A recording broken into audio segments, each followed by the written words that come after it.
Welcome to PhoBolsaTV and the program we call Andrew Lee Perspective. How are you doing today, Mr. Manzo? Pretty good, Andrew. Happy to join you from Oaxaca, Mexico, on my vacation for this week, but so glad to be here with you. Yes. Kính thưa quý vị, tôi thân áo kính chào ông nghị viên Carlos Manzo, và ông đã tham gia chương trình phỏng vấn của chúng ta từ Mexico. Your phone, your internet is a little bit blurry right there. Okay. Is it? Yeah, so we may have some difficulty, but just so far so good. Okay, I'll tell you whenever I don't see you. Okay. Okay. Internet của chúng tôi qua điện thoại thì có lẽ là nó hơi không có được vững lắm, cho nên thông báo cho các bạn biết trước. Mr. Carlos Manzo is one of the 5 council members of the city of Westminster, and today I would like to have some interview questions with you in the purpose of clarifying some misunderstanding, if not or whatnot, in the community, and I hope that our interview will achieve that goal. Okay.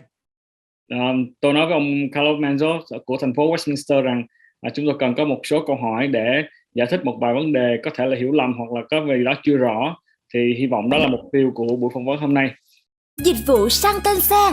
Văn phòng chúng tôi chuyên lo về dịch vụ sang tên xe, xin giấy chủ quyền xe, đóng tiền thuế lưu hành để lấy sticker xe liền tại văn phòng và giúp quý vị bán xe cũ cho chính phủ với giá lên tới 1.500 đồng. Nhân viên rất vui vẻ, nhanh nhẹn, phục vụ tận tâm và uy tín. Mọi chi tiết xin gọi Henry Nguyễn 714 422 8266. Văn phòng số 12432 Brookhurst Street, Garden Grove, góc đường Brookhurst và Lamson. Mr. Manzo, first of all, my question for you is what do you say to our audiences about your few months experience as city elected official? I think it's been good. We've been making some good, productive progress as far as correcting some issues that's been affecting our city for a long time. I don't know if you want to translate that. Yeah, tôi hỏi ông Manzo là xin ông có thể chia sẻ kinh nghiệm cho ông của ông trong vài tháng được chọn làm hoặc là được bầu cử vào cái chức vụ nghị viên thành phố, thì kinh nghiệm đó như thế nào, ông có thể nói chia sẻ cho quý khán giả của Andrew Lee, góc nhìn Andrew Lee được biết. Thì ông nói rằng là một vài tháng qua thì mọi sự đều tốt, ngoại trừ một số công việc tôi cần phải sửa chữa và một số việc nhỏ để làm có lợi hơn cho thành phố mà thôi. Well, yes, thank you very much. Yes, and also is have issues correcting some issues to bring back some policies that create some policies that are going to be helpful to our residents.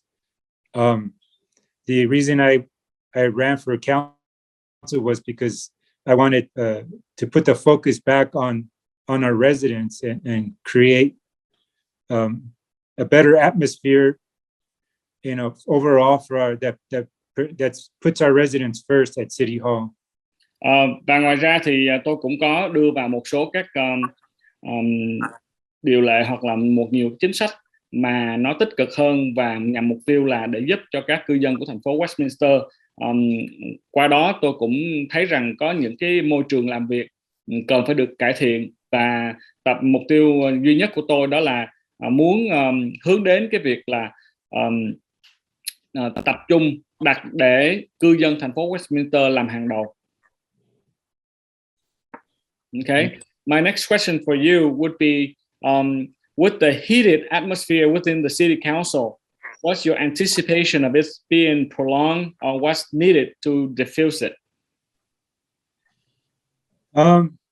Well, I'm hoping, my anticipation is that hopefully that all council members can see that what we're currently doing with creating some these policies, which we've been missing in our city for a long time, to have policies that says that what we can and cannot do as elected officials. And I'm hoping that currently the mayor and vice mayor can see that that these policies are meant to be helpful. For the main reason is for it to be there for the residents. The residents and staff, you know, we've, for the long time, you know, we didn't have these policies, and it creates a bad atmosphere at City Hall. And also in the past has brought on some litigation against our city by not having policies in place that has rules for elected and appointed officials. So I'm hoping that the mayor and vice mayor can see that we need to have these rules in place. Thank you. Câu hỏi thứ nhì mà Andrew muốn gửi đến cho ông Carlo Manzo đó là với cái bầu không khí có vẻ nóng dần lên giữa các môi trường làm việc của các thành viên trong hội đồng thành phố, thì ông hy vọng điều gì trong tương lai sẽ tiếp tục kéo dài, hay là điều gì có thể làm để chấm dứt cái tình trạng gọi là lủng củng nội bộ này? Thì ông trả lời như thế sau là cái điều quan trọng mà tôi muốn đem đến thành phố đó là sự thay đổi cũng như là cập nhật những cái chính sách có cần cho thành phố mà trước đây hoàn toàn thiếu vắng hoặc là chưa từng có. Và bởi cái việc là tạo nên những cái policy, những cái chính sách này, thì mong rằng ông thị trưởng cũng như ông phó thị trưởng biết rằng có những cái chính sách này cần thiết để tránh những cái tình trạng litigation là kiện tụng trong thành phố, và thành phố phải bị thua kiện rất là nhiều. Ngoài ra thì những chính sách này cũng cho chúng ta biết rằng những gì chúng ta có thể làm và những gì chúng ta không thể làm với cái tư cách là một nghị viên của thành phố. Thank you. Cảm ơn ông. Câu hỏi thứ tư, the next question I have for you is when Kimberly Hồ told Charlie Nguyễn, mày là thằng hèn, meaning that you are a coward during a council session, and then Charlie Nguyễn Minh Trí also responded, you coward too. What does that make you think and feel? Thank you very much for this question.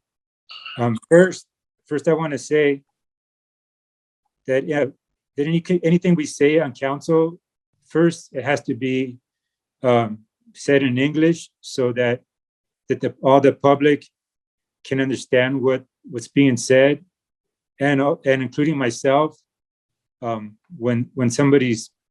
She said that, I didn't know what she was saying until, you know, after the meeting when somebody was able to translate it for me. So I think that it was wrong that it's said in a language that we can't understand.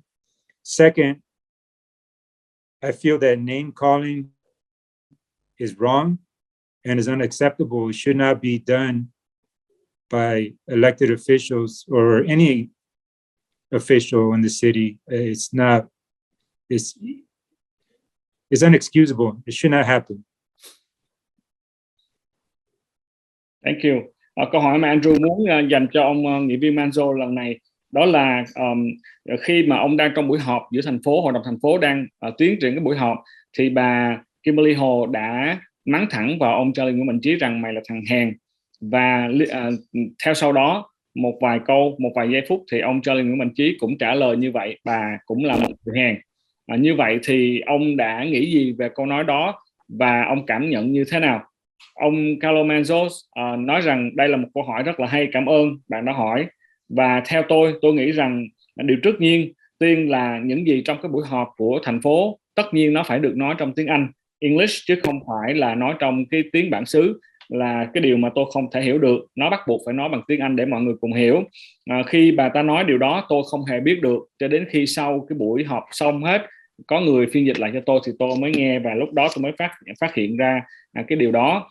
Theo tôi nhận định rằng là điều rất là sai trái, đó là thứ nhất là bà không nói trong tiếng Anh mà bà nói trong một thứ ngôn ngữ khác là tiếng Việt ở đây, đó là điều sai. Điều thứ hai là khi trong buổi họp thành phố là một dân biểu mà bà đã gọi tên người khác, name calling, có nghĩa là trong tiếng Anh name calling có nghĩa là mắng chửi hoặc là gọi tên hoặc là đặt danh hiệu hoặc là gọi cho người này cái thứ này thứ kia là không đúng. và như vậy đó là một cái điều mà chúng ta không thể chối cãi được, và điều đó cũng không thể là tha thứ và chấp nhận được trong cái bối cảnh của thành phố. Yes. Our next question I'd like to ask you is, do you hear any direct report or complaints against any member of the council members by way of interfering in city staff, especially Trí Tạ or Charlie Nguyễn Chí during your time there? Từ những chi tiết nhỏ nhất, những bàn tay tận tụy khéo léo, những khối óc sáng tạo tinh tế, những phát minh mới mẻ tân tiến đã hình thành nên chiếc ghế massage vật lý trị liệu Luraco. Luraco xứng đáng là người bạn thân thiết trong mỗi gia đình Việt Nam. Yes, over the years, I've lived in Westminster for over 30 years, and over the years, I've heard of accusations from past councils, and I've also heard accusations from current council members. I don't want to get into names of who's being accused or where I heard it from, but this is the exact reason why we needed to create this policy that has the rules specifically spelled out of what elected official and an appointed official can and cannot do. And it seems to me that there's an atmosphere by some elected officials that if it's not written down, if it doesn't say you can't, then they do. That's why we need to have a policy in place to avoid this. Thank you.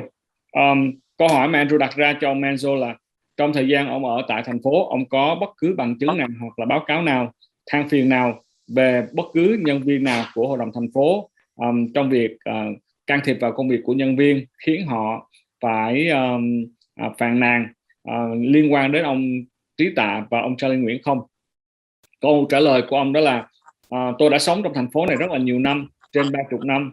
Trước khi tôi làm trong thành phố, tôi cũng đã nghe rất là nhiều cái điều tiếng trong thành phố của những thành viên trước đây của thành phố, cũng như là những thành viên hiện tại của thành phố.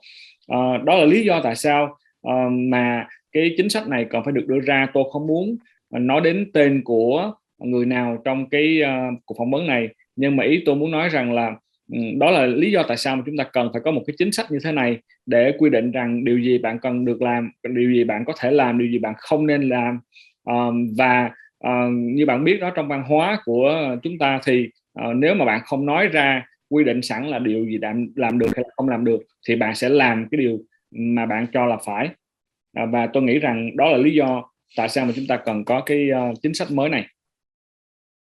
Yes. Anything else for that? Yeah, like I said, yes, I heard accusations, but like I said, I don't want to. You heard some of the accusations from Council Member Ho, but as far as for me, myself, I don't want to get into that. I just want to make sure that we have the policies in place that we avoid that going forward. Thank you. Và điều tôi muốn nói thêm đó là tất nhiên chúng ta có nghe những lời cáo buộc, rõ ràng nhất là những lời cáo buộc từ bà nghị viên Kimberly Hồ.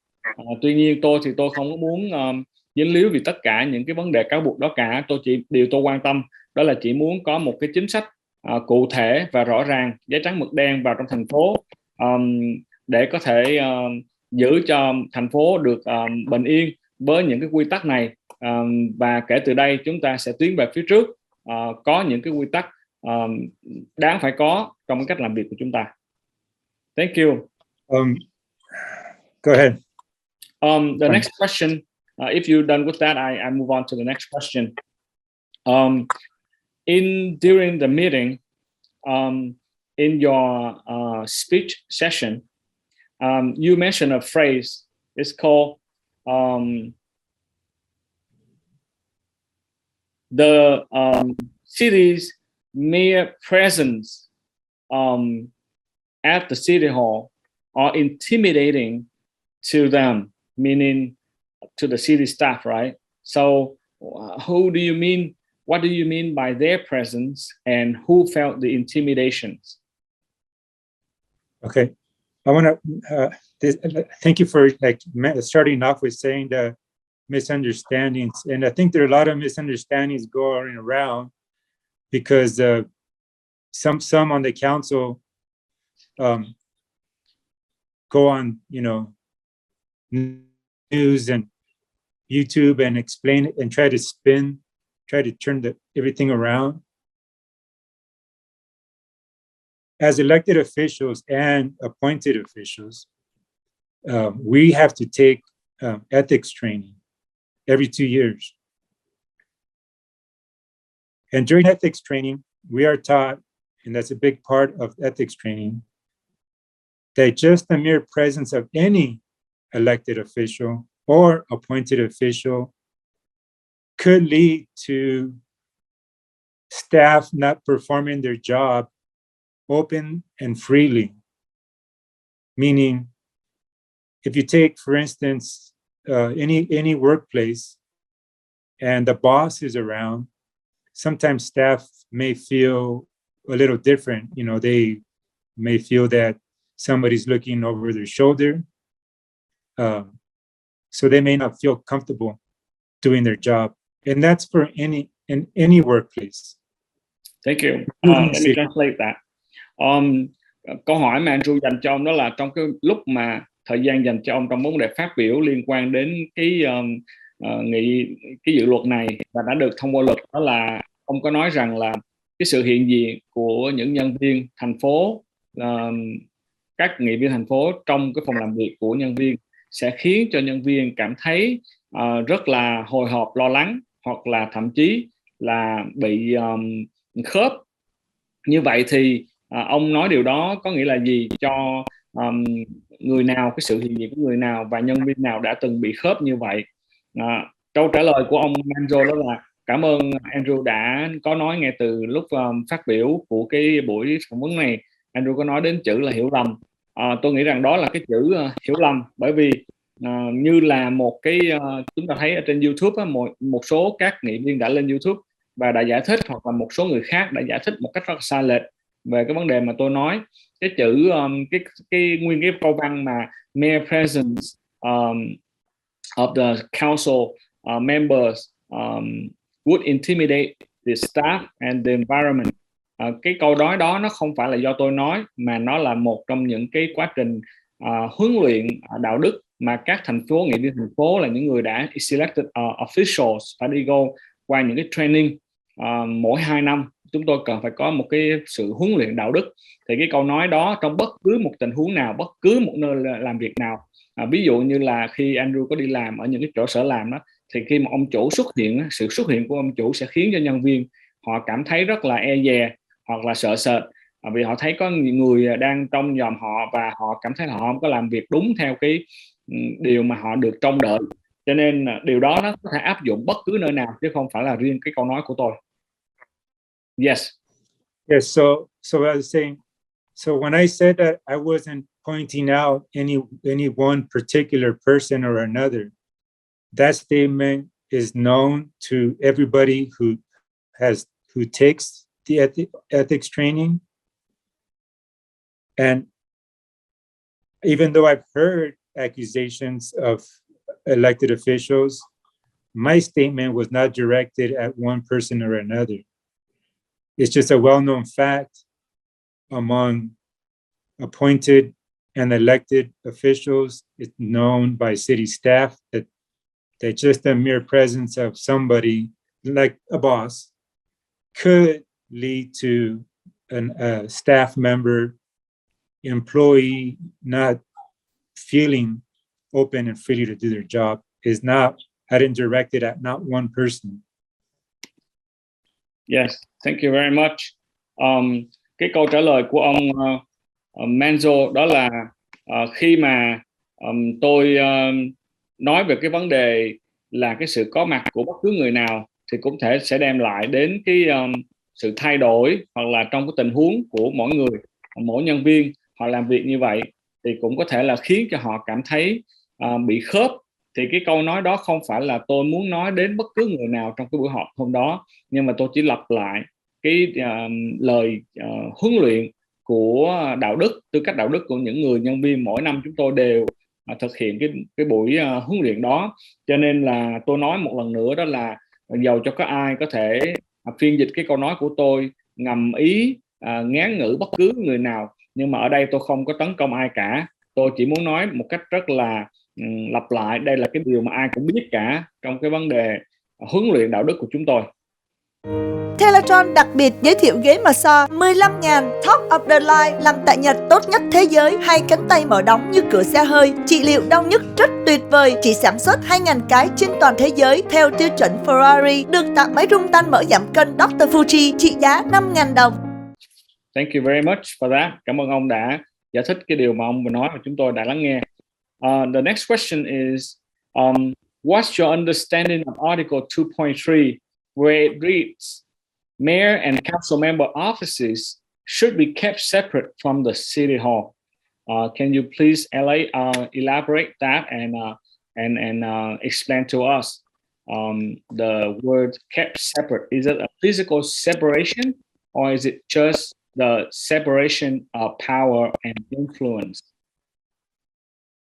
First, and I've been hearing this from residents who translate some of these things to me that are being said in the Vietnamese news and YouTube and all that. First, we have two buildings at City Hall, at city property. We have a council chamber building and we have a City Hall building. Currently, City Council members' office is in council chambers.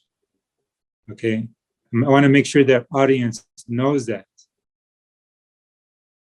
The reason that why the council and mayor office should be separate is exactly the reasons that we've been speaking about. That just the mere presence of an elected official could intimidate staff members from doing their job open and freely. City Hall is not a political building.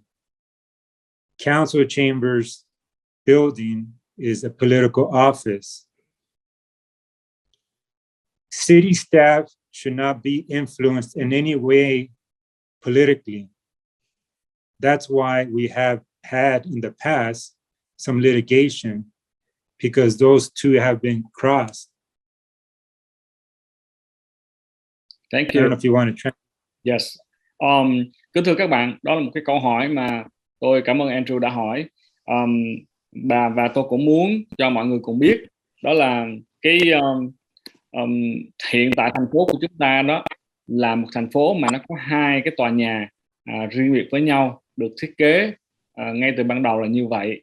Và hai cái building, là một cái building đó là cái council chamber building, và một cái building nữa là cái City Hall building.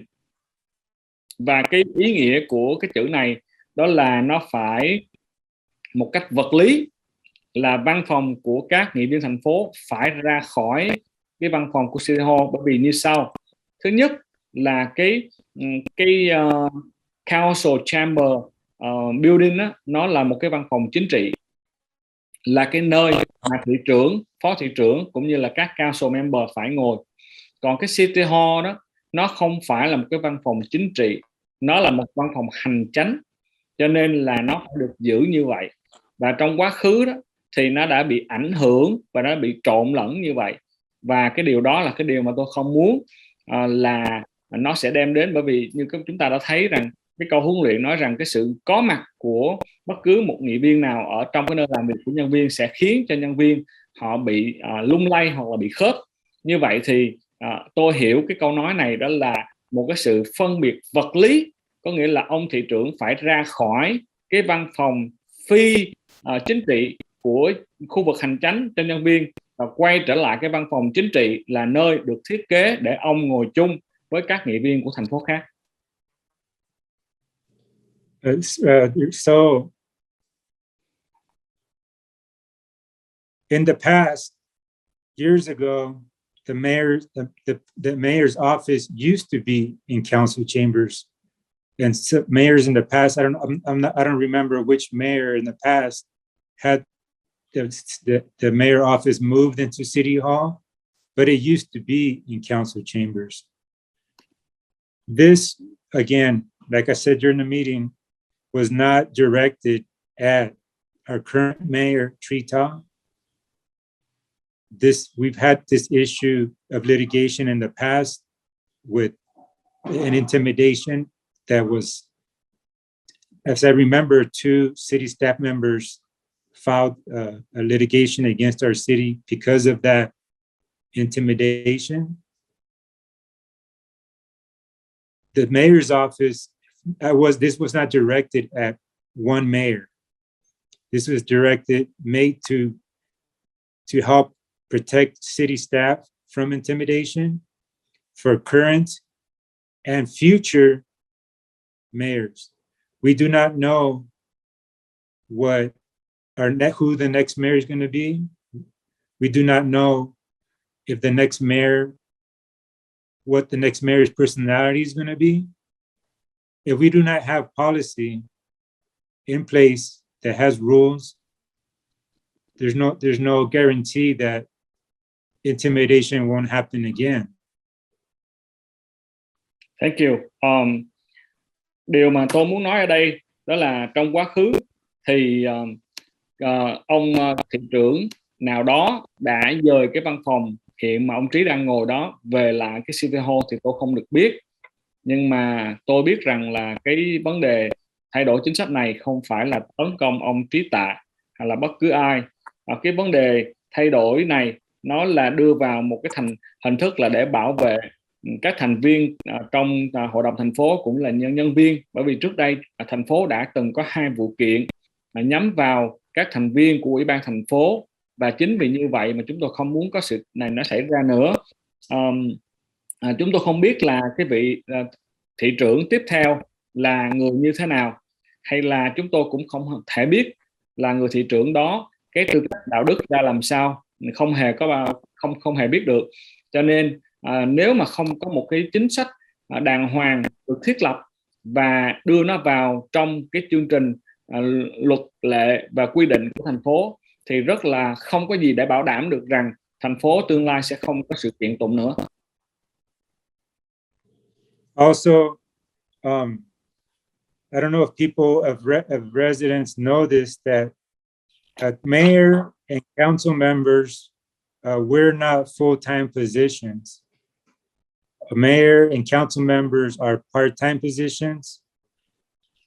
And the law states that as a council and mayor, we, by law, the way our city's rules are, by having a city manager form of government, mayor position is not responsible and should not, I repeat, should not be in any way,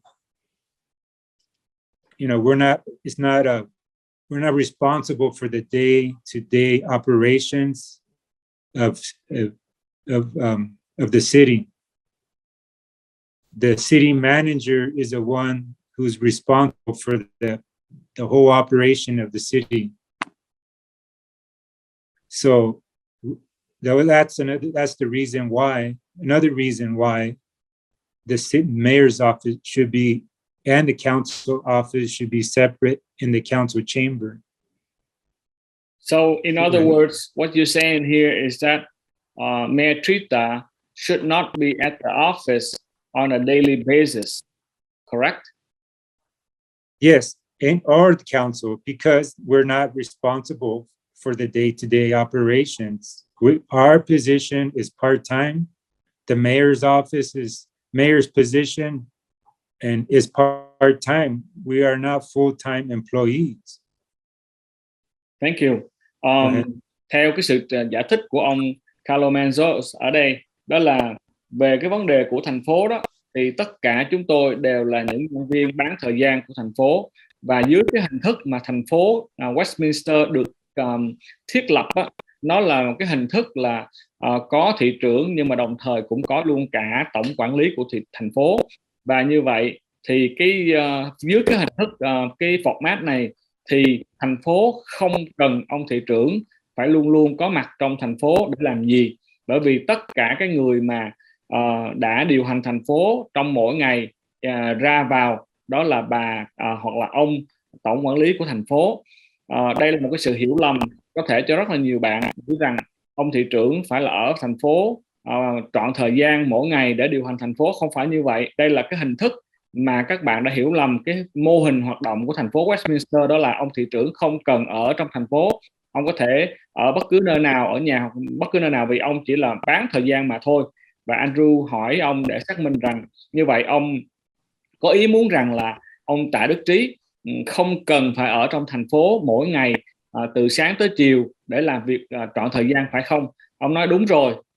Cái mô hình của thành phố Westminster là cái mô hình gọi là thị trưởng và có luôn cả tổng quản lý, cho nên là ông thị trưởng Tạ Đức Trí không cần phải có mặt ở thành phố mỗi ngày, không cần phải tiếp dân, cũng không cần phải làm những việc như là một thị trưởng các thành phố lớn khác. Thành phố Westminster nó có cái mô hình tổ chức thành phố như vậy, cho nên là ông Tạ Đức Trí vô văn phòng là cái chuyện không cần thiết, bởi vì thành phố đã có một tổng quản lý để quản lý và làm việc mỗi ngày như vậy. Thank you very much for your clarification on that.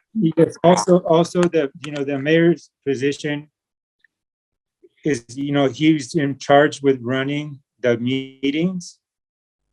Yes, he has his position. He would have to sign paperwork that council doesn't get to sign.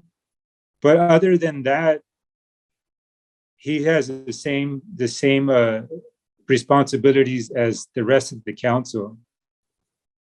And I'm pretty sure that, our city staff, if the mayor's office being in council chambers, our city staff can arrange ways to have him sign documents that he needs to be signed. I want community to understand that, as you know, change is hard, but this change that we have to do in order to fix our city, it must be done. We've had many problems of this kind in our city for years and years.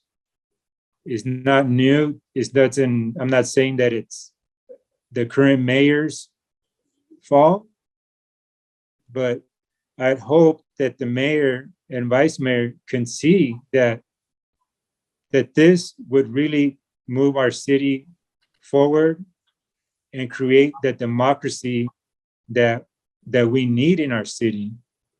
Our city has been plagued for a long time. And I don't have to tell you, and I don't have to tell the Vietnamese community in our city how important democracy is.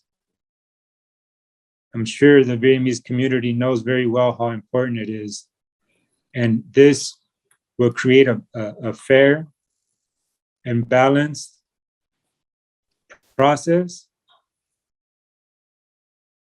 It would also create having our offices and having these rules in place, having our offices in council chamber and having these rules in place will start to heal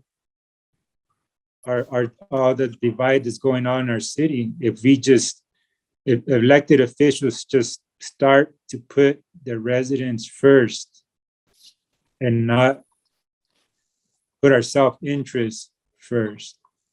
Thank you. Ông Carlos Manzo ngày hôm nay lại tiếp tục giúp giải thích trong cái vấn đề job description của một ông thị trưởng trong thành phố, mà cái mô hình mà thành phố Westminster đã có. Ông nói rằng là cái ông thị trưởng ngoài ra những cái chức năng đặc biệt khác mà ông hơn hẳn những cái nghị viên của thành phố khác, đó là ông có thể ký một cái vài cái tài liệu hoặc là những giấy tờ mà những nghị viên khác không có quyền ký. Ngoài ra thì ông cũng không khác hơn gì mỗi chúng tôi là nghị viên của thành phố, và ông cũng chỉ có một phiếu, và tất cả những gì ông làm cũng không khác hơn chúng tôi, ngoài trừ việc ký hoặc là có những cái cuộc gặp gỡ với các chính khách khác như vậy mà thôi. Tôi muốn cho cộng đồng hiểu một lần nữa, và tôi nói rất rõ ở đây, đó là những sự thay đổi thì bao giờ nó cũng rất là khó khăn, nhưng mà điều này là sự thay đổi cần thiết để thành phố Westminster được trở nên tốt hơn. Đây không phải là lỗi của ông Tạ Đức Trí, và ông cũng không có làm gì sai cả, nhưng mà đây là điều thành phố Westminster cần để chúng ta có thể tiến lên phía trước. Các bạn nên nhớ rằng chúng ta cần sự dân chủ, và tính dân chủ là rất quan trọng ở thành phố, bởi vì nếu có sự dân chủ thì mọi người đều làm việc rất công bằng, không có ai bị ảnh hưởng tới người khác một cách không cần thiết. Và ngoài ra các bạn biết đó, cái tính không dân chủ hoặc là cái sự làm việc nhiễu nhương này, nó gần như đã là một cái bệnh dịch trong thành phố của chúng ta qua rất là nhiều năm rồi, và chúng ta cần phải một lần đủ cả dẹp bỏ nó tất cả.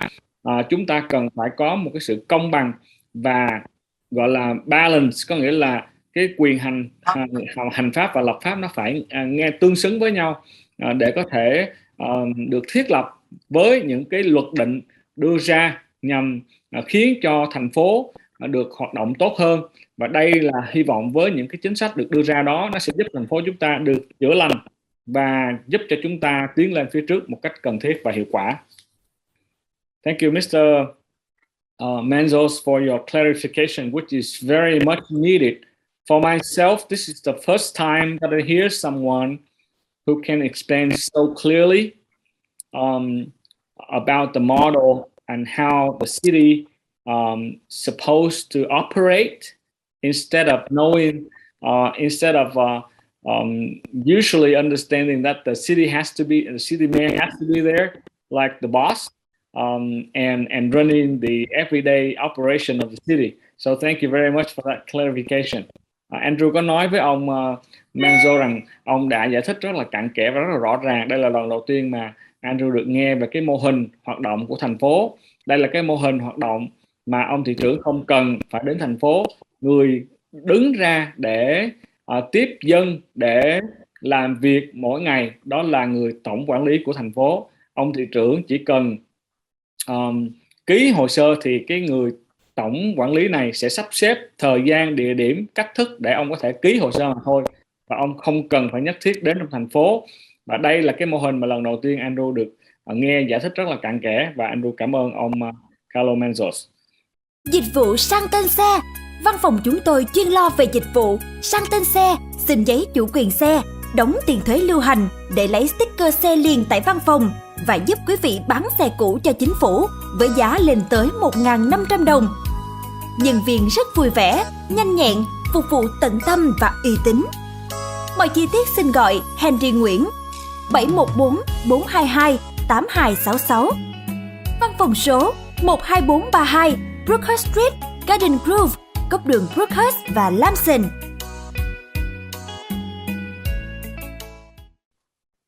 Andrew, can I take this opportunity? Hopefully, you can help me have the Vietnamese community understand that. I don't know how much information gets out there, but I don't have the resources and the opportunity to get in front of Vietnamese community, via YouTube or interviews and newspaper. But again, like I said earlier, the mayor position and the city council position, we're part-time. We make the mayor and council, they pay under $1,000 a month. City manager, I think, I can be wrong, but there's like 20-something thousand a month. My numbers are a little like that, but the city manager runs the city. The mayor and council members, we're in charge with the responsibility of making decisions for the residents, and it's on a part-time basis. We cannot survive under, we cannot survive, paying our bills under $1,000 a month, right? So, that's, it's a part-time position. The mayor is not make decisions for everyday operations. That's why we have the meetings. Thank you, Mr. Manzo. This is a very crucial point. I believe this is a very deciding matter, or it would be what I call is the tipping point of or the game changer of everything what you just said. So let me translate that to our community and let them understand. Ông Carlo Manzo đã giải thích một cái mô hình một cách rất là kỹ lưỡng mà Andrew nghĩ rằng đây là cái yếu tố quyết định để cho cả cộng đồng đồng hương của chúng ta được hiểu rằng cái mô hình hoạt động của thành phố Westminster. Ông nói rằng cảm ơn Andrew đã giúp cho tôi ít có cơ hội được phỏng vấn, được lên trước TV để trình bày những cái yếu tố hoặc là mô hình hoạt động của thành phố, nhưng đây là cơ hội tôi mong rằng bạn có thể giải thích được cho đồng hương Việt Nam hiểu là vai trò của những council member như chúng tôi, những nghị viên thành phố chỉ là làm việc part time, là bán thời gian mà thôi. Chúng tôi chỉ được trả có 1.000 đô hoặc là dưới 1.000 đô một tháng, thì chúng tôi không thể nào có thể sống được ở thành phố Westminster này nữa, chứ đừng nói chỉ là làm việc. Nhưng mà bà tổng quản trị thành phố thì được trả lương là 20.000 đô một tháng. Thì đó là cái công việc của bà là người phải điều hành thành phố và tất cả. Chúng tôi là nghị viên thành phố, chúng tôi chỉ có trách nhiệm là đưa ra những quyết định và bầu bán, đưa ra những quyết định cho thành phố. Chúng tôi không có trách nhiệm để operate hay là vận hành thành phố theo cái phương pháp mỗi ngày. We only have the responsibility to make decisions and not doing the operations.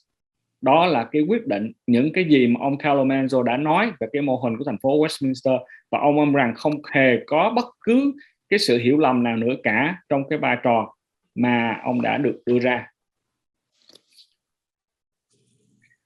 Yes, so far that has been very clear and great. Okay.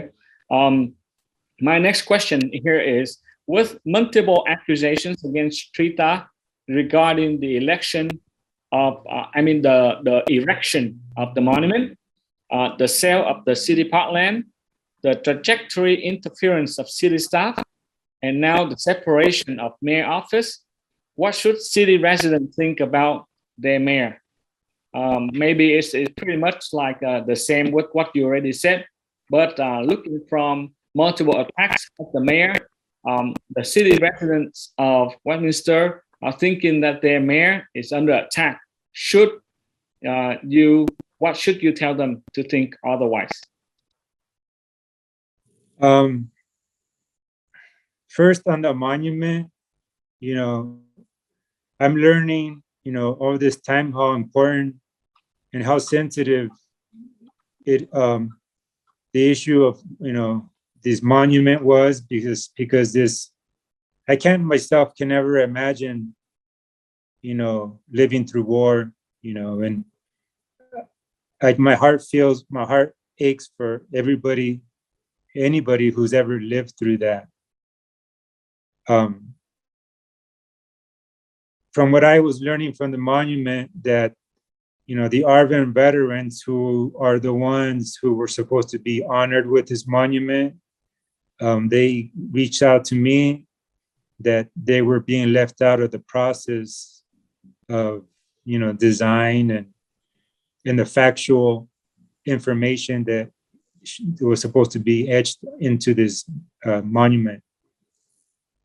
I feel that it was very wrong that Arvin veterans were not included, and I feel that maybe this monument was being used to promote politicians and promote donors, and to me that was wrong. It needs to be, if this monument is to be built, there needs to be built for the veterans, they're the ones that lived through this nightmare. They're the ones who are still to this day suffering from war.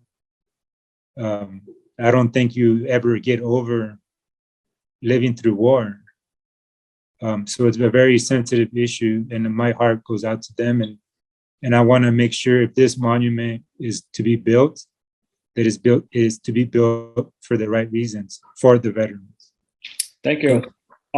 Về cái câu hỏi tiếp theo mà Andrew hỏi ông Manzo, đó là ông suy nghĩ về như thế nào khi có những sự tấn công liên tục vào ông thị trưởng của thành phố Westminster liên quan đến việc xây dựng tượng đài, liên quan đến việc bán đất thành phố, liên quan đến việc tách biệt văn phòng thành phố khỏi văn phòng của hành chánh, vân vân và vân vân. Như vậy thì theo ông có một cái lời nhận xét như thế nào để đồng hương của người Việt Nam chúng tôi không nghĩ rằng là ông thị trưởng bị tấn công, hoặc là có một cách suy nghĩ nào khác, xin ông cho chúng tôi biết. Thì ông trả lời như sau: về vấn đề cái tượng đài, đây là một cái vấn đề rất là nhạy cảm. Bản thân tôi không từng sống qua chiến tranh, cho nên tôi không biết được. Dầu vậy, tôi biết những ai đã từng sống trong chiến tranh thì tấm lòng của tôi, trái tim của tôi vẫn đau nhói khi thấy các bạn phải chịu đựng một cái nỗi đau mất mát. Nhưng mà những gì tôi được học từ các cuộc thảo luận vừa qua trong việc xây dựng tượng đài, thì tôi được nghe và biết rằng là các người Việt Nam của các bạn cho tôi biết họ là những người đã từng đi chiến tranh, họ là những người đã chiến đấu bên cạnh những cái trận chiến ác liệt đó, nhưng bản thân họ lại không được mời vào trong cái việc xây dựng tượng đài, bởi vì tượng đài này là xây dựng cho những người cựu chiến binh, là những người đã từng tham gia trong chiến tranh, mà nếu không có họ như vậy thì điều đó là điều không đàng hoàng, không đúng, không bất công. Nếu có muốn xây dựng tượng đài thì tượng đài này là xây dựng cho những người đó. Cho nên tôi thiết nghĩ rằng những cái người đã từng sống qua những cái cơn ác mộng, những cái trận chiến, những cái sự đau khổ đó, chắc chắn họ phải sống với những cảm giác đó suốt cả cuộc đời của họ. Cho nên tôi tin chắc là muốn khẳng định cho các bạn một lần nữa là tượng đài sẽ được xây dựng, và nó phải được xây dựng đúng với một cái mục đích mà đáp ứng được cho cái nhu cầu của cộng đồng. Yes. Next on the park issue, there is a procedure that needs to be followed by the law, and it appears that the procedure was not followed for the sale of this Liberty Park back in 2016. So I feel that obviously that needs to be looked into to make sure what happened, to make sure that if there was wrongdoing, that whoever is responsible be held accountable.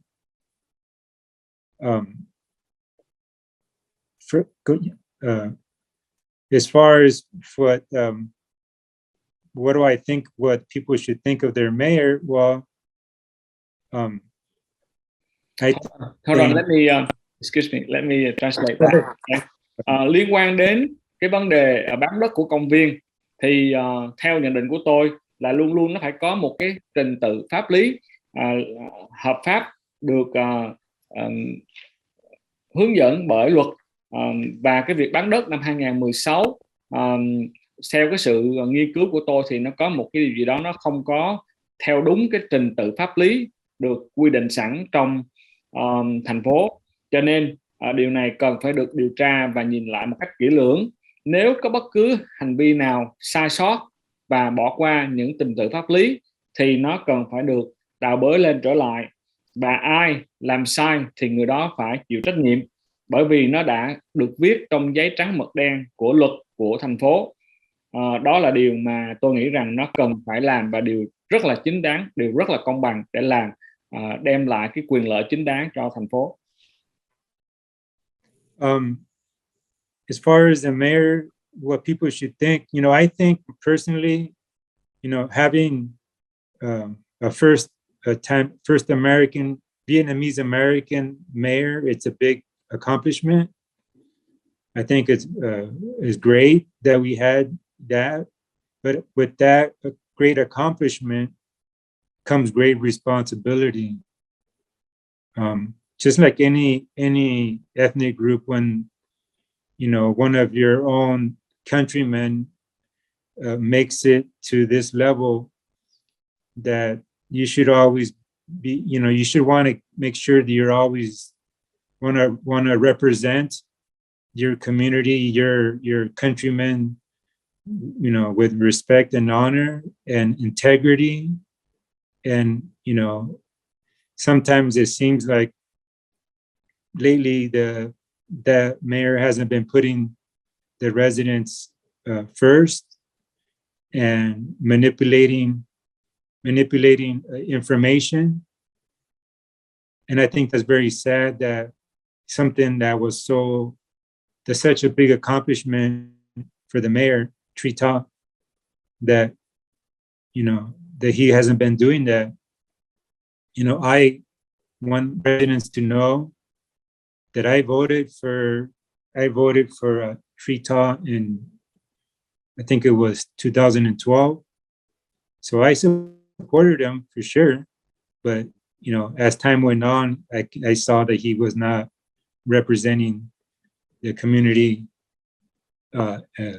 putting their interests first, and that was very sad for me to see that. Thank you. Liên quan đến ông thị trưởng, tôi tin chắc rằng với một cái vai trò của một thị trưởng và là người Việt Nam đầu tiên được bầu cử vào vai trò thị trưởng ở một thành phố đầu tiên Hoa Kỳ, đó là một sự thành công vượt bậc và đáng khen ngợi. Tuy nhiên, những sự thành công nào hoặc là những thành tựu nào to lớn, nó cũng đều đem đến một cái trách nhiệm tương xứng là cũng to lớn như vậy. Cho với bất cứ một cái nhóm sắc dân nào, khi các bạn có một người dân của các bạn đại diện ở một cái vị trí rất là cao, điều đó rất là hãnh diện, làm cho các bạn cảm thấy rất là tự hào. Tuy nhiên, gần đây các bạn cũng thấy rằng cái nguồn tự hào của các bạn đó, cái đối tượng của một cái sự kính trọng đó đã bị tấn công và có những cái hành động không được đối xử một cách tôn trọng, hoặc là có một cái sự gì đó không cảm thấy rằng là minh bạch. Thì điều đó cũng dễ hiểu thôi, bởi vì qua những cái thông tin trên mạng, những cái sự vu khống, những cái sự làm cho không có thành có đó, manipulation, là khiến cho dư dân của thành phố bị xáo trộn lên, không ai khác hơn đó là chính ông thị trưởng đã làm điều đó. Và tôi rất là buồn. Tôi đã bầu cử cho ông năm 2012 trở thành thị trưởng của thành phố, và tôi cũng rất là thích thú để bầu cử tiếp cho ông. Nhưng mà qua những gì đã xảy ra gần đây thì tôi rất là buồn, bởi vì tôi thấy rằng ông thị trưởng thành phố không đặt thành phố và cái quyền lợi của cư dân thành phố làm đầu, nhưng mà ông dường như đã có một cái điều gì đó sao lãng trách nhiệm và ông không đặt thành phố làm đầu nữa. Yes, thank you. And the other thing too that I find very sad, we have one mayor, right? And the mayor is a position, should be, representing all Westminster residents. In Westminster, we have, a lot of, we have a great diversity. We have a great Vietnamese community, Hispanic community, Caucasian community, and the non-Vietnamese community has been feeling over these years that they don't have a mayor, that's representing their interest and looking out, not to say that everybody has different interests, but as elected officials, not just the mayor, all elected officials, we should try to make sure that we represent everybody equally. And I don't think that that's been happening. And in talking to residents, they don't feel that's been happening either from their mayor. And that is also sad to see. Thank you. Về cái vai trò của một thị trưởng thì tôi muốn các bạn hiểu rằng là một thị trưởng, ông ta phải đại diện cho tất cả mọi cư dân trong thành phố, trong đó bao gồm cả người Mexico, bao gồm cả người Mỹ da trắng, cả Việt Nam và nhiều sắc dân khác nữa. Tuy nhiên những cái sắc dân không phải Việt Nam thì đã cảm nhận rằng họ không có một ông thị trưởng đại diện cho họ, vì trong rất là nhiều lần họ cảm thấy rằng cái nhu cầu, cái lợi ích của cả thành phố không được đặt lên hàng đầu. Ông thị trưởng là người phải đại diện một cách công bằng, equally, là ông phải đại diện ngang bằng cho tất cả mọi sắc dân chứ không chỉ riêng dân của ông mà thôi. Và tôi thấy rằng ông Tạ Đức Trí đã không làm điều đó, và điều đó rất là đáng buồn. Yes, and you asked me what residents should think of the mayor. I hope and I think that they would want to see a mayor that's trying to unite everybody. Currently, the mayor is acting as though he is a victim. He is not a victim. The only victims here is the residents of Westminster that don't have a mayor that represents everybody equally. That we have a mayor that's just trying to put his own feelings first, as far as this whole policy that was passed by City Council. I'm hoping that he can start to put residents first and see that these policies, the more policies we have, this has rules specifically spelled out. In the long run, it is benefit the residents the most. Thank you. Bạn hỏi tôi một cái câu hỏi là đồng hương cộng đồng thành phố Westminster nghĩ gì về ông thị trưởng của họ. Tôi xin trả lời như sau. Tôi hy vọng và tin tưởng rằng một ông thị trưởng thì phải là người kết nối và đoàn kết tất cả mọi cư dân trong thành phố lại với nhau. Nhưng mà ông Tạ Đức Trí thì ông ta lại chơi cái trò chơi là ông tự cho mình là một nạn nhân.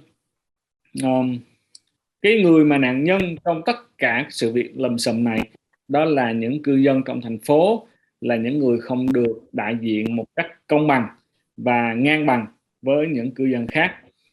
Họ cảm nhận rằng họ không có một ông thị trưởng cho họ. Ông Tạ Đức Trí đã chọn nhận lấy cái cảm xúc của ông, và ông đặt cảm xúc của ông trên cả cái quyền lợi của thành phố.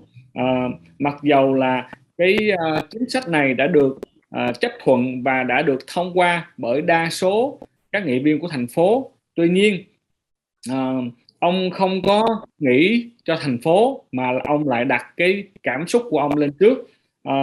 Hãy nhớ rằng những cái quy định được đưa ra trong cái dự luật và thành luật vừa qua rồi đó, trong cái chiều sâu và chiều xa của tương lai, nó sẽ giúp rất là nhiều trong cái lợi ích của thành phố. Và chúng ta phải nên nhớ rằng với bản thân tôi, lợi ích thành phố là phải luôn luôn trên hết. Thank you very much for your long answer and yet very comprehensive and made it to the point, very clear. Tôi cảm ơn ông Carlo Manzo đã giải thích một cách rất là rõ ràng, cụ thể và đi thẳng đến cái quan điểm mà chúng ta cần lắng nghe. Personally, do you think that Mayor Trí Tạ has been at the position for too long? Are these all the issues that's happening right now a good signal for him that it's time for him to leave? Thank you for that question. I feel personally that, we should have term limits. A lot of times what happens when one person is in office, elected office for a long time, sometimes it can lead to, ego problems, like they feel they feel they may be getting too powerful, and they're above the rules, above above everybody else. And that's why I think it's important that we have term limits. To me, I think if 8 years for the presidency of the United States is good, that that should be good as well for all other offices in the country, including our city in Westminster. So I think that that could lead to problems, and perhaps it has led to problems here in our city. And it could be time, and I personally feel that it's somebody else's turn, because when you have somebody else's turn to be lead to this office, it's just my personal view. Thank you. Câu hỏi tiếp theo và cũng là câu hỏi cuối cùng mà Andrew dành cho ông Carlo Manzo hôm nay, đó là theo ông, với những điều đang xảy ra tồi tệ cho thành phố như vậy, thì có phải là một những cái dấu hiệu tốt để nhắn cho ông thị trưởng thành phố là ông Tạ Đức Trí rằng ông đã ở thành phố này quá lâu rồi và đây là thời điểm để ông có thể tiếp bước và rời đi khỏi cái vị trí ảnh hưởng đó, có phải như vậy không? Xin ông chia sẻ.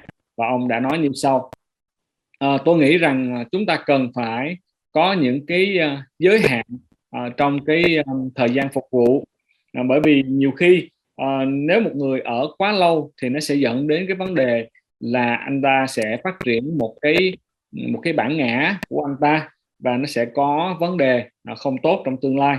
Tôi nghĩ rằng điều này nó có thể xảy ra cho bất cứ ai, và nếu mà khi họ ở quá lâu đó thì họ cũng sẽ nghĩ rằng họ nằm trên tất cả mọi người và nhiều người khác. Tôi nghĩ rằng đất nước Mỹ là tốt và đất Hoa Kỳ là tốt, và cái văn phòng của Hoa Kỳ, chính phủ Hoa Kỳ cũng vậy, cũng phải có cái nhiệm kỳ. Thì đối với thành phố thì cũng như vậy. Và nếu chúng ta không giải quyết vấn đề này một cách rốt ráo thì nó sẽ dẫn thêm nhiều cái vấn nạn khác cho thành phố. Bản thân tôi cũng nghĩ rằng đây cũng có thể là một thời gian tốt cho một cái phiên của một người khác lên nắm quyền và điều hành không phải là điều hành mà với một cái chức vụ giống như là một ông thị trưởng như vậy, để có thể đem đến một cái nguồn không khí mới cho thành phố. Yes, and with that, I would like to close our interview, which is very comprehensive and very long. And I also hope that you have anything else additionally to say to our audience before we can finish here. Yes, I would like to say, I've been, being the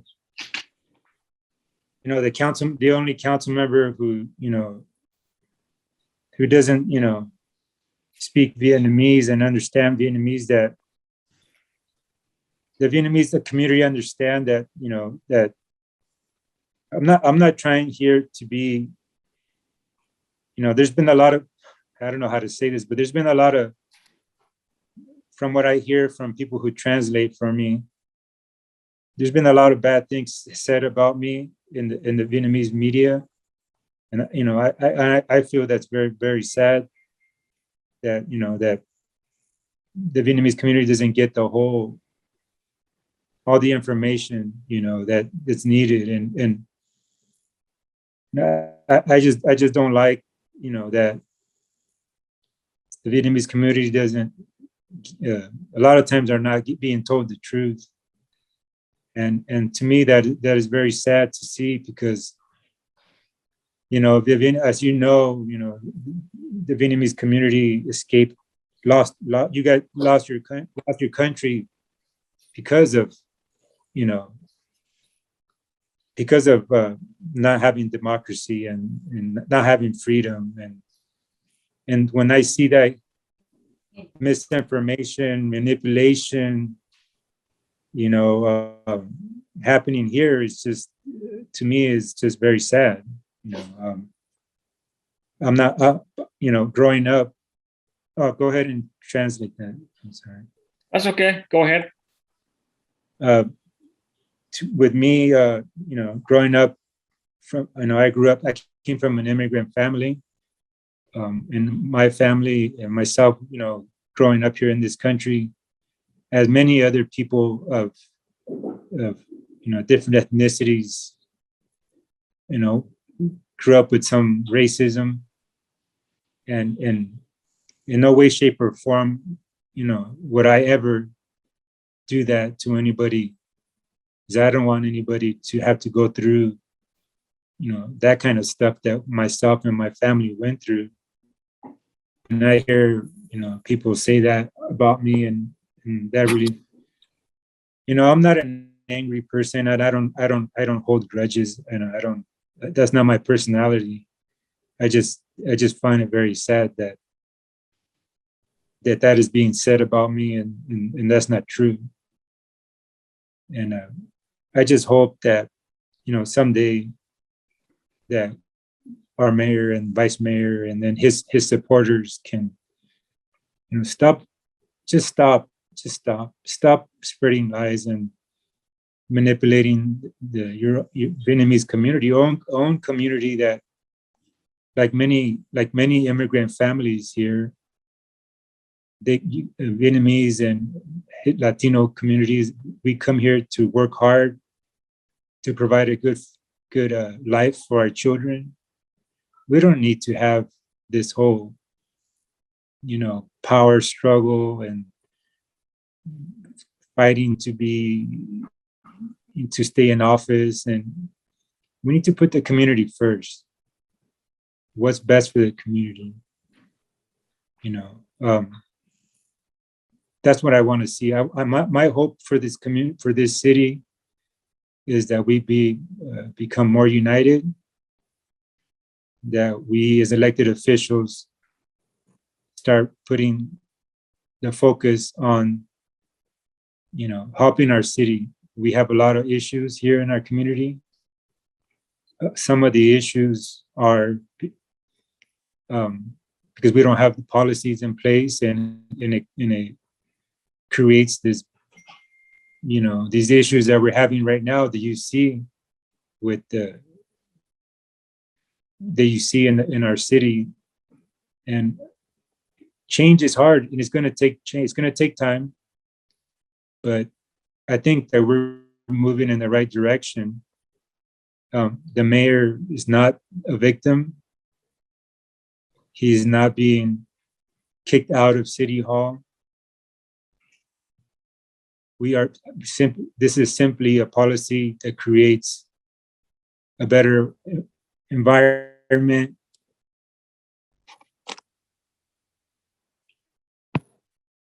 It creates an environment to protect our city from future litigation. Our city, for many years, has had a lot of litigation against our city, and that is a big issue. I am not, nobody, I haven't seen anybody single out the mayor. This is not against him. And I wish that him and his supporters would stop saying that. That's not true. Thank you. Let me translate all that. It's almost like a page long of what you just said. Kính thưa quý vị, câu hỏi cuối cùng Andrew muốn hỏi ông nghị viên Carlo Manzo là ông có điều gì để chia sẻ không trước khi chúng ta kết thúc cái buổi nói chuyện hôm nay. Thì ông cũng có một chút xíu gì đó tâm sự, và Andrew muốn dịch lại cho quý vị như sau. Là một thành viên, nghị viên của thành phố, tôi là một nghị viên không nói tiếng Việt, là một thành viên, nghị viên duy nhất không nói tiếng Việt và cũng không hiểu được tiếng Việt. Nhưng mà tôi mong rằng cộng đồng Việt Nam, các bạn sẽ hiểu tôi không phải ở đây để đổ thừa hoặc là muốn chỉ trích ai cả. Nhưng mà tôi có thấy và nhận thấy rằng rất là nhiều điều rất là xấu nói về tôi, và cộng đồng Việt Nam đã không có được biết đến sự thật một cách trọn vẹn. Tôi không thích như vậy. Tôi muốn các bạn phải được phục vụ bởi sự thật và đầy đủ sự thật, và không có gì ngoài sự thật. Tôi thấy rằng các bạn đã mất quốc gia của các bạn, đánh mất đất nước của các bạn, là bởi vì ở nơi đó các bạn không có sự tự do và cũng không có dân chủ. Khi tôi thấy có rất nhiều cái sự bóp méo sự thật và những cái điều ảnh hưởng và lợi dụng công chúng, đã khuynh đảo công chúng và đối xử với các bạn giống như là những người không biết sự thật như vậy sẽ diễn ra ở đây, thì tôi rất là buồn. Khi tôi lớn lên trong một cái gia đình của một di dân, cũng giống như những cái gia đình di dân khác, chúng tôi được lớn lên và được dạy dỗ một cách rất là tử tế, và chúng tôi thấy rằng các sắc dân khác hoặc là cái sự phân biệt chủng tộc hoặc là bất cứ hình thức nào, thì tôi không muốn đem những cái điều đó cho những người khác, đừng nói chi là đem đến cho cư dân của thành phố chúng ta.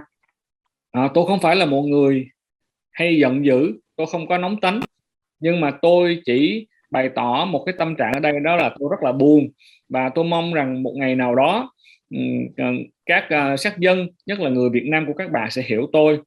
Và tôi cũng mong rằng ông thị trưởng cũng như ông phó thị trưởng hãy dừng cái việc bóp méo sự thật của các bạn đi. Công dân của các bạn, người dân của thành phố Westminster đã làm việc rất là cực lực, và các bạn xứng đáng được hưởng sự thật và được biết đến sự thật. Các bạn không cần phải cảm thấy rằng mình struggle với cái power này là power struggle, là muốn giành lấy cái quyền hành như vậy nữa. Hãy đặt để cái cộng đồng của bạn lên trên hết. Đó là tất cả những gì tôi muốn thấy. Tôi muốn thấy rằng tất cả chúng ta đều hợp lực với nhau lại và đoàn kết. Thành viên và nghị viên của thành phố phải luôn luôn đặt cái sự tập trung vào trong cộng đồng, phải có những cái chính sách được thiết đặt vào mọi chỗ mà nó cần có, để không còn có những cái vấn nạn xảy ra trong thành phố nữa. Tôi biết chắc rằng sự thay đổi thì luôn luôn là một điều rất là khó, và nó rất là cần nhiều thời gian để thay đổi. Tuy nhiên chúng ta đang đi vào cái hướng đúng nhất trong tương lai. Ông thị trưởng không hề bị đá ra khỏi văn phòng hoặc là chức vụ của ông vẫn còn trong quyền hành của mình. Tuy nhiên để áp dụng được những quy tắc này để bảo vệ thành phố, thì chuyện ông dời thành phố, giờ văn phòng của ông qua lại trung tâm thành phố là một chuyện có cần và đáng phải làm. Nó chỉ là một sự thay đổi của cái cách nhìn nhận vấn đề mà thôi, nhằm để bảo vệ thành phố chứ không phải là bảo vệ ai khác, không tấn công ai khác. Nhưng mà trên hết mọi sự, thành phố là điều có lợi nhất trong mọi việc này. Điều này không hề tấn công ông thị trưởng gì cả. Okay. Thank you. Yeah, so thank you, Andrew, for having me on your show. And I want to wish you I want to wish you all, a luck in your show and going forward. And I hope to see you in person when I get back. So thank you very much, Andrew. I appreciate it. Cảm ơn Andrew đã có thời gian cho tôi lên cái show của ông, và mong rằng tôi sẽ gặp được ông trong con người, gặp bạn lại để có thể nói chuyện một ngày sớm nhất. Thank you very much, Mr. Manzo. Have a wonderful time of vacation there. Take care. Thank you. Thank you for your time. Bye. Bye. You're welcome. Bye. Tưng bừng kỷ niệm 2 năm thành lập Teletron Portland, Oregon trong khu chợ Thuận Phát. Kính mời quý đồng hương tham dự 2 ngày nhạc hội miễn phí. Thứ Bảy ngày 6 tháng 11 từ 3 giờ chiều đến 9 giờ tối và Chủ nhật ngày 7 tháng 11 từ 12 giờ trưa đến 6 giờ chiều với sự góp mặt của nhiều ca nghệ sĩ nổi tiếng: Nguyễn Hồng Nhung, Hồ Hoàng Yến, Trúc Lam, Trúc Linh, Hương Thủy, Thiên Kim, Ngọc Ngữ, Châu Ngọc Hà, Nguyễn Tín Dũng, Phương Hồng Quế, Đặng Hà Duy, Cam Thơ, hài kịch Hồng Đào Hoài Tâm, MC Việt Thảo Giá Ngọc cùng ban nhạc Hoàng Nghĩa. Chương trình được tổ chức bên trong chợ Thuận Phát. Thứ Bảy ngày 6 tháng 11 và Chủ nhật ngày 7 tháng 11 sẽ có hàng trăm quà tặng bất ngờ dành cho khán giả. Teletron Portland, Oregon trên đường 82 trong khu chợ Thuận Phát. Điện thoại 503 386 8888. Trang nhà teletronusa.com.